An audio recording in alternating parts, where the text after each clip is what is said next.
یہاں سے تقاضے لے کر عالم میں پھرنے کی نیت سے آیا، تو جائیں گے اسی لیے سے انشاءاللہ۔ اور میرے بزرگوں دوستو، جو مرکزی مقام پر وقت زیادہ دیتے ہیں تو یہ عالم کو چوٹی پر سے دیکھتے ہیں۔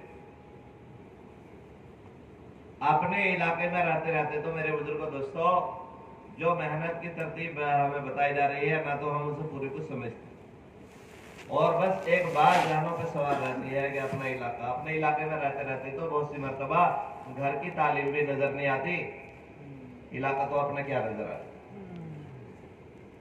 لیکن مرکزی مقام پہ کے لیے وقت زیادہ فارغ کریں گے تو میرے بزرگوں دوستو اس سے عالم بھی دکھائی دے گا، اپنا علاقہ بھی دکھائی دے گا۔